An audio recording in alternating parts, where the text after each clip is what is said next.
A Terra Inabitável. Uma História do Futuro, por David Wallace Wells. A Terra Inabitável é um microbook feito na medida para quem ainda duvida dos efeitos do aquecimento global. Com este best-seller na lista do New York Times, você entenderá mais o quanto o século XXI é desafiador para a nossa espécie. A existência por aqui terá de lidar com mortes por calor, fome, enchentes, queimadas, queda da qualidade do ar, desertificação, colapso econômico e outras tragédias.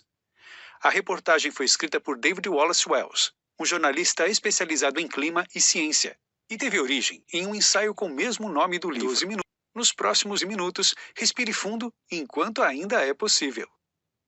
Cascatas. Os efeitos do aquecimento global são muito piores do que você imagina. E acreditar que a mudança climática é lenta não passa de ilusão. Pior é negar esse processo catastrófico. Outras ilusões conhecidas são a de que o aquecimento global se desenrola em lugares remotos, só vai gerar o aumento do nível do mar, ou é um processo natural sem impactos econômicos. Não caia nessas cascatas. Cascatas, aliás, é a forma como os climatologistas chamam as crises que fazem da mudança climática um multiplicador de ameaças. Seus efeitos atravessam muitos aspectos da vivência num planeta cada vez mais hostil. A rapidez da mudança. O planeta passou por 5 extinções em massa antes da que presenciamos. Todas foram recomeços da evolução. Na primeira delas, 86% de todas as espécies existentes morreram, isso há 450 milhões de anos. Depois de 70 milhões de anos, 75% das espécies foram extintas. Passam 100 milhões de anos e morrem 96% dos seres vivos. Mais 50 milhões de anos e 80% dos seres vivos morrem. Na quinta extinção, 75% das espécies sucumbem, depois de 150 milhões de anos da extinção anterior. É importante ressaltar que apenas o desaparecimento dos dinossauros não se deu por gases de efeito estufa. Em uma das extinções, há 250 milhões de anos, o carbono aqueceu o planeta em 5 graus e acelerou um processo mortal que quase eliminou toda a forma de vida na Terra. Calor letal. Como mamíferos, somos máquinas térmicas. Para sobreviver, precisamos nos resfriar de maneira contínua. É por isso que a temperatura precisa estar baixa o suficiente para o ar refrigerar o corpo. Se a temperatura média do planeta subir 7 graus, será impossível ter a refrigeração necessária na região equatorial do planeta. Caso a elevação chegue a 11 ou 12 graus, mais da metade da população mundial sofrerá consequências mortais. E se subirmos entre 5 e 6 graus, partes inteiras do planeta não comportariam a vida humana.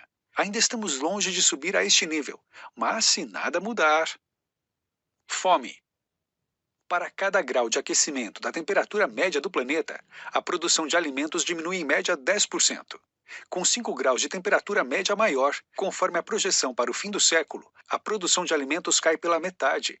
Considere agora que as projeções indicam um aumento de 50% da população mundial. Quer mais? Para cada quilo de carne de hambúrguer, precisamos de 3,6 quilos de cereais. Deu para entender o quanto a coisa é séria? Afogamento. É certo que o nível do mar vai se tornar mortífero. Sem reduzir a emissão de gases poluentes na atmosfera, é possível que a elevação passe de 1 metro. Esse número pode chegar a dobrar no fim do século, mesmo que uma mudança radical faça o aumento da temperatura média ser de 2 graus. Pense nos lugares inundados e na perda das condições de habitação com esses números assustadores. Incêndios florestais. Outra consequência nefasta do aquecimento global são os incêndios florestais. Em 2017, por exemplo, o incêndio Thomas foi o pior do outono na Califórnia e destruiu 50 mil acres em poucos dias, queimando 1.100 quilômetros quadrados. 100 mil moradores precisaram sair de suas casas. O detalhe é que aconteceu no período que deveria ser o do começo da temporada de chuvas na região. Já está acontecendo. Esgotamento de água doce e morte dos oceanos. Você aprendeu na escola que 75% do planeta é composto por água. Desse total, cerca de 2% é água doce e 1% é acessível para o consumo humano. O restante está nas geleiras. E a hidratação não é o único momento em que precisamos de água. No mundo, entre 70% e 80% da água doce é usada para a produção de alimentos e agricultura. A indústria usa entre 10% e 20%. Se hoje somos 7 bilhões de pessoas no planeta, até o fim do século devemos passar de 9 bilhões. Não vai ter água para todo mundo.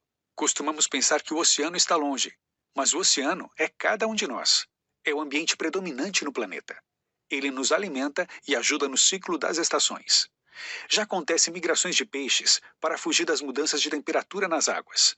O impacto humano na vida marinha chegou ao ponto de termos apenas 13% dos oceanos ilesos da intervenção humana. Ar irrespirável. Respire fundo. Já passamos da metade deste microbook. Os pulmões precisam de oxigênio, mas ele é uma parcela do ar que respiramos muito abundante no ar. Mesmo assim, a poluição causa sofrimento. Com o carbono a 930 partes por milhão, a capacidade cognitiva cai em 21%. Mas calma, isso é o dobro do patamar atual, já de bastante poluição. Em ambientes fechados, o carbono se acumula mais. Entende por que você se sente melhor caminhando ao ar livre do que ficando enfurnado dentro de casa?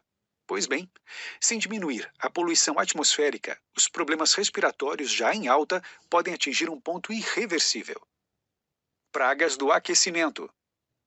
Você sabia que existem pragas presas às rochas e ao gelo ártico que não circulam no planeta há milhões de anos? E que com o derretimento das calotas polares, elas podem voltar a circular por aí? Colapso econômico. Não pense que a economia está livre dos efeitos do aquecimento global. As crises de 1929 e 2008 podem sim se repetir, caso não se repense o uso do que já é chamado de capitalismo fóssil, usando fontes de energia não renováveis. Porque quando elas se esgotarem, de onde serão tiradas as fontes de energia? Conflitos climáticos. E se o mundo já não é tão conhecido por ser pacífico, com tantas guerras rolando de tempos em tempos, como será o futuro? Não é que a mudança climática gera guerras, mas aumenta sua probabilidade. Na busca por poder e energia, você tem dúvidas de mais conflitos? Narrativas. Ninguém se orgulha por anunciar o fim do mundo como conhecemos. Os filmes são apocalípticos e mostram possíveis efeitos da Terra cada vez mais inabitável. Mesmo assim, o alerta dos cientistas causa barulho e revolta, como se tudo o que eles dizem fosse uma torcida, não um prognóstico. O perigo do aquecimento global é real e já traz consequências para todos no planeta. Tecnologia e consumo. É a tecnologia que vai nos salvar. Isso quando usada em prol do planeta, não como forma de apenas alimentar o consumo. Há quem acuse ambientalistas liberais de hipocrisia por comerem carne, andarem de avião e outros costumes longe de serem livres de carbono. Só uma política significativa de mudanças pode salvar a Terra, não apenas atitudes individuais e pontuais. Depois do progresso. O Ocidente moderno sobrevive acreditando que a história se move numa única direção. Ainda que genocídios e guerras se interponham no caminho e muita gente morra ou seja deixada para trás, a crença de um avanço constante é um sinal de nossa civilização. Com ela o progresso foi alçado no altar, usado como mantra a ser seguido. Assim, chegamos ao colapso iminente. Até quando seguiremos essa rota? Quando acordaremos? Notas finais. O aquecimento global e as mudanças climáticas não são uma crença, mas uma realidade. E daquelas que envolvem todos nós. Ninguém está livre dos efeitos nocivos de agora e dos próximos anos. Se não queremos uma Terra inabitável, precisamos agir, pressionar, mudar a política e os atores que mantêm tudo como está. Vamos nos conscientizar agora?